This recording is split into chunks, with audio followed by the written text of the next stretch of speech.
It's Ramsey Dewey over here in Shanghai, China. Welcome to another edition of Q&A with the Coach. Shout out to xmartial.com for this sweet t-shirt. You can be a choke dealer too, but you got to learn some jiu-jitsu.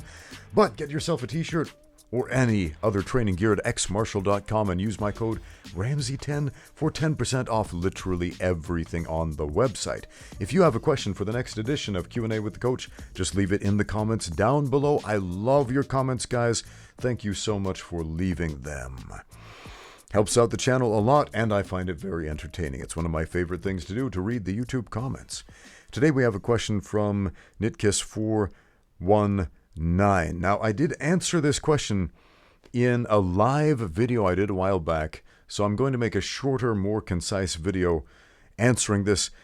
He basically wants to know whether or not the general skill level of boxers has improved since the olden days. I'll read part of his question. There seems to be a lively debate among boxers. A lively debate among boxing fans, hardcores and casuals alike, about the skill level of modern boxers and the boxers of old. Has the skill level of boxers on general dropped, especially in the heavyweight division? For example, would someone like Jack Dempsey mop the floor with Tyson Fury, or is it the other way around? I've heard so many people say things like, heavyweights ain't what they used to be. On the other hand, one very prominent MMA YouTuber, Weasel, I don't know if you've heard of him, has said that the modern heavyweights are too big and too skilled for the heavyweights of old. It's a common cognitive bias to think that with the progression of time, things always evolve and get better, for lack of a better word. We witness it in so many other things, so it's natural to think that way. Just think about medicine and MMA, for example. We've objectively evolved in those fields as a society so much. But sometimes we can go backwards too. Which one is it for boxing? Have we evolved or devolved? Or have we stayed the same? No movement in either direction skill-wise. And just to be clear, I'm asking about the general skill level of boxers, trainers, gyms, etc. these days compared to, say, during the 1920s through the 1980s. Thank you so much for your videos. I'm learning new things about combat sports every day because of them. Hey, thank you so much for the question. It is important to realize that the sport of boxing in the 1920s is not the same as the sport of boxing today. It wasn't the same sport. It was similar. They're both pugilism, but the rule sets are different. And as soon as we change as much as one rule, it becomes an importantly different sport. When we change a lot of rules, it becomes a really different sport. Fights back then had different rules. So, comparing, say, Jack Dempsey back in 1919 when he beat up Jess Willard to someone like, say, Tyson Fury today, they're doing something similar. They're punching guys. In a ring, there are a lot of similarities. To the untrained eye, you might think it's basically the same thing. But the rules are different. The sports are different. The training methods are different because, well, if you don't know the rules of a sport, you don't know how to win it. Let's talk about that fight with Jess Willard and Jack Dempsey back in 1919 for the heavyweight boxing world championship back then. Jack Dempsey knocked his opponent down multiple times in the first round, and he stood over Jess Willard. He did not retreat to a neutral corner as fighters are required to do so today. He would wait for Jess Willard to put 2 feet on the floor and then, boom, knock him down again. Jack Dempsey won a lot of fights like this. He would go in there aggressive, knock people down, and knock them down again on their way up, because that was the sport of boxing back then. There wasn't a 3 knockdown rule like there is today. There wasn't the, you have to return to your neutral corner and you can't attack the fighter under the care of the referee. Dirty boxing, meaning clinch fighting, holding and hitting, well, I have to be careful about how I word this, because holding the guy and hitting the guy was never technically legal, although it did happen a whole lot more, and the clinch wasn't always penalized, and it wasn't always separated. In fact, In old boxing back in the 1920s, the clinch often went on for an extended period of time before the referee would intervene. The referee would generally only break up a clinch if it became inactive, meaning they were just hugging and stalling. If they were fighting, if they were wrestling, if they're jockeying for position, if they're landing strikes, the referee would let it continue. That doesn't fly in modern boxing. Modern boxers don't train for that contingency.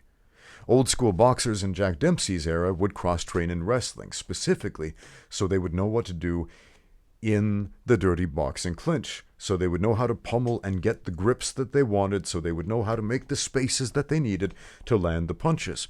So they could get that thing in, like break the clinch on purpose, boom, get the sneaker punch in there. Jack Dempsey was great at that. Modern boxers generally don't do that because the sport doesn't allow for it. So again, these are importantly different sports. It's almost like saying,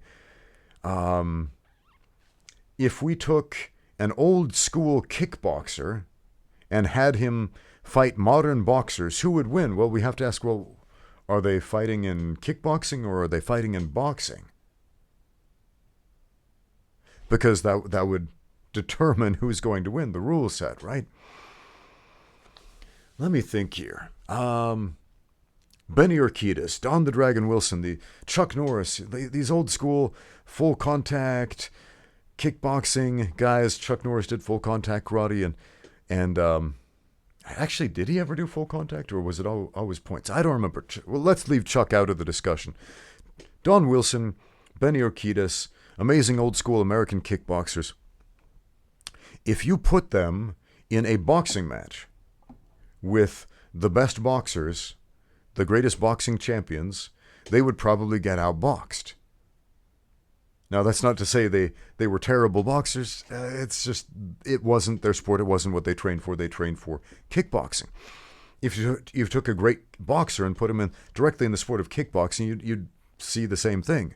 Guys like Benny Urquidez or Don Wilson, their prime, would probably embarrass these guys with their kicks because it's an importantly different sport. Most people can understand that. But what most people don't understand is that boxing now is a different sport from what it was before. Even in the 90s, do you remember the standing 8-count rule? This almost ruined boxing, man. It almost ruined boxing. And I think it was just a briefly instituted rule that upon the referee's discretion, if he noticed one of the fighters was having a hard time, if he was getting beat up a little too much, but not enough to stop the fight, the referee could jump in there and give the dude a break and have a standing 8 count. He'd be like, look at my eyes, I'm going to count 8. Okay, all right, you're good, get back in there. And then mid-90s, this was abolished because it ruined a number of fights where the guy was about to knock out his opponent, the referee jumps in there, no, let me give him a little break, a little time to recover. It's dumb, man. It was a well-intentioned rule, total security theater that just ruined some fights, man. But that little rule, imagine for a minute that if you get wobbled, but you don't fall down, and you know because of that the referee is going to jump in there and give you a little break, this and all the other rules of boxing are exactly the same. This is game-changing. Now I can start milking that rule a little bit. In the 1800s, boxing had way different rules. The rounds weren't timed. A round was if a fighter fell on the ground, if he was a downed opponent at any point, if any part of his body besides the soles of his foot touched the ground, then they would get a break, and that would be the round. So you would fight until one guy got knocked down, and then they would call it a round, have a little break, and then start another round. That's why these 1800s boxing matches would often go to over 100 rounds. We're not talking about 100 3-minute periods of fighting. We're talking about 100 times the dude flopped on his butt, often to get a break. Yeah, seriously. Because fighters will always milk the rules if they want to win. As soon as we gamify a combat system into a sport, we learn how to exploit the rules and use them to our advantage. If I know that I'm tired And if I stay on my feet, this guy could knock me out. I'm going to flop on my butt to get a minute to recover. Yeah, I might lose the round because of it, and the other guy is going to get the point, but I got 100 more chances because I have an unlimited number of rounds. Under that old 1800s boxing rule set, we can exploit that, and they did, and how? The gloves. Let's talk about the gloves for a minute. Jack Dempsey fought with little gloves, with like no padding on them. The original boxing gloves had no padding. It was just leather. And the objective was to prevent your skin from getting cut, from breaking up when you hit the other guy too hard. Modern boxing gloves have some padding on there, so you can hit harder. You can punch more recklessly with less fear of breaking your hands. The old school boxers had to be more precise. There was less padding on those gloves, or none at all. That's one of the reasons that they did all that dirty boxing clinching, so that they could make a dedicated space to get that hand through without getting it caught on a bone or an elbow or a forehead and ruining their careers. That was their career. That's their livelihood. So you look at a guy like Jack Johnson, one of the legendary heavyweights of boxing history. Changed the game, changed the sport. But look at the way he fought. He was a clinch fighter, man. He would tie people up in this clinch, make these little spaces, then bump, get these little carefully placed punches with surgical precision in there. And I say surgical precision because he's being super careful to land the punch to just the right spot where it's going to damage the other guy but not damage him. Modern boxers don't do that. Modern boxers can throw wild combinations from outside the pocket. They can jab, jab, jab, jab, jab all day from outside the pocket, and it doesn't matter if the other guy parries it or stops it or even shoves his elbow in there or it hits the forehead. They're going to be fine for the most part because of the gloves and the wraps, which weren't a thing 100 years ago. Not the same way they are today. So if we took some of the boxing greats of today and had them compete back in the 1920s, let's say in 1920s boxing, against Jack Dempsey, Jess Willard, Jack Johnson, these guys, would they do well? I don't know, man. I think they would be a little out of their element. They'd probably be shocked by some of the rules, unfamiliar with the rules, and when you don't know the rules, you don't know how to win. Because of that, I think they would get worked. And again, if you take those guys from the past and put them in a modern boxing ring, they would be fish out of water. You'd have a guy like Jack Johnson trying to tie up a guy, and then the referee separates them, and then he gets picked off with a jab from a distance, and he's like, the heck is that? That's not boxing. That's something else. He wouldn't recognize it as his sport. Now, if you give these guys time to train and adapt to the other people's style and rule set, it's a different story. It's a different thing entirely. But are the modern athletes, let's say not better boxers, but are they better athletes? People often argue modern athletes have better options. They've got superior nutrition. Do they? Do they? Look, I've read some very interesting and compelling scientific research on preserved food from 100 years ago. And in the days of Jack Dempsey, according to science, food was not only more nutritious back then, had higher nutritional content than it does today, but it was way higher. Why? Soil depletion. Our soil is being depleted, heavily depleted. So crops grown today, meat grown today, is almost worthless in nutritional value compared to the equivalent from 100 years ago. If you read Jack Dempsey's book, Championship Fighting, toward the end, he gives a little chapter about nutrition for a heavyweight boxer. And he mentions what he ate while he was in training as a heavyweight champion of the world. And he mentioned he ate a slice of whole wheat toast. A slice. a piece of bacon, one piece of bacon, an egg. This was his meal. This was his main meal for the day. We're not talking about like 6 meals throughout the day to support this massive physique. A piece of bread, an egg, a strip of bacon. How the heck does that sustain a heavyweight physique? Now, Jack Dempsey wasn't as big as some of the modern heavyweights. He was about my size. I think he was actually smaller than me. I'm about 6'1" or 185 centimeters tall and about 206 pounds, or what is that in kilos? 94, 95 kilos, something like that. Jack Dempsey was smaller than me. I eat like a horse, man. I eat massive volumes of food. I recently went through a bout of COVID where I lost 30 pounds of mass, and I lost a lot of appetite, and I lost my sense of smell and all this other stuff. But yeah, man, it's starting to come back. But I have to eat to maintain my size and my weight. I have to eat so much food, man. It's crazy, especially with all the training.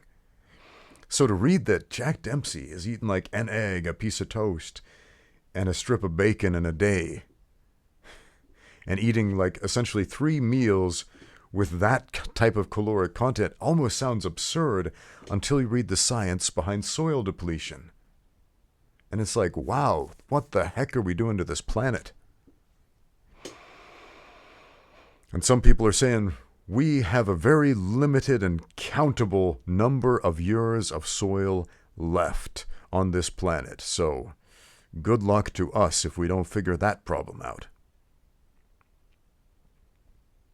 But we're trying to figure out another problem today, not soil depletion, but athletes. So we have larger quantities of food available to us today. We have larger varieties of food available to us today, living in the first world. I don't live in the first world, but a lot of y'all do. And so you can get imported foods from all over the world. You can get strawberries out of season, blueberries out of season, pineapples out of season. Even if you don't live in a tropical area, you can get tropical fruit shipped to you in refrigerated shipping containers, man. They leave a massive carbon footprint across this world. Let's stop getting preachy. But is it better nutrition than what Jack Dempsey had 100 years ago? Not necessarily. It's just more of it. More calories, more volume, more stuff in your guts. How about training methods? If we look at Jack Dempsey and his training methods, what did he do? He did running, he hit the heavy bag, he hit the speed bag, he skipped rope. What do boxers do today? They run, they hit the heavy bag, they hit the speed bag, they skip rope. Jack Dempsey did sit-ups and push-ups and calisthenics. What do boxers do today? Sit-ups and push-ups and calisthenics. Are we really using super advanced space-age training methods in boxing today? I don't think we are. You go to pretty much any boxing gym, they tend to be pretty much the same thing boxing gyms were 100 years ago. They've got a ring, they've got some bags, they've got some skipping ropes, they've got some open areas for sparring and working out and shadow boxing. Maybe they have a mirror on the wall. It's not high-tech stuff for the most part. And if they do have high-tech stuff, what are we really talking about? I think the most high-tech thing we have today that really helps combat sports athletes is recorded video. Because 100 years ago, to get a film of yourself, you basically had to be rich, and it was very difficult to take. It took a long time to develop the film. It was hard to preserve. It was grainy. It was low resolution. Today, everybody carries around like an HD 4K little spy gadget of a smartphone in their pocket that can take massive amounts of video with amazing resolution, full color. Boom, that's amazing. That is game-changing as far as combat sports goes. If you just film your sparring sessions, film your bag work, film your shadow boxing, then play it back and watch it and study it, man, your training, your abilities can just explode. Man, Jack Dempsey didn't have that. That is the big advantage we have over the old school guys, is being able to do film studies on ourselves anytime we want. That's game-changing. But what would happen to the modern fighters if we took that away? Maybe they wouldn't be so modern anymore. That's what I've got today. Appreciate the question. It's a great point of discussion. I love it. I did think of one other thing. If you look at other athletes in other sports, like running, for example. Running is a great example of this. You can see a steady increase in world records. The race times go down incrementally as the years go by. Why is this? A lot of people speculate it's because the athletes are getting better, the training methods are better, nutrition is better. And you could say that, but if we look at the other variables, for example, the equipment being used, the shoes got better. There's no doubt about this. We have way better running shoes today than we did 100 years ago. The tracks got better. Instead of cinders, man, I remember running on cinders back in school, man. In PE class, we had to run around on a track. It was red cinder block, and it absorbed the heat of the sun and reflected it right back at you. And in the summertime, oh man, it got hot. But the cinders absorb, boom, boom, the footsteps in the way the modern rubberized tracks don't. You kind of bounce off those. So even a slowpoke like me can run much faster on these modern rubberized tracks than I could on the cinder block tracks. Those old world records were set in old leather and wood shoes, on cinder blocks, on crushed cinder tracks, man. Modern records are set with these space-age technology shoes, which are super lightweight and have cleats on them, on perfect surfaces. And the difference in time is like fractions of seconds. Think about that for a second. If we gave the old schoolers the modern tracks and the modern shoes, I'm guessing they could probably run as fast, if not faster, than the modern guys. Is there an equivalent to that in boxing? Do we have better boxing shoes today? Probably. I mean, rubber soles are available. That wasn't really a thing like it is today 100 years ago, so maybe it's a little game-changing, but anyway, tell me what you think. Are the boxers of today or yesteryear the better? Thank you for watching. Now get out there and train.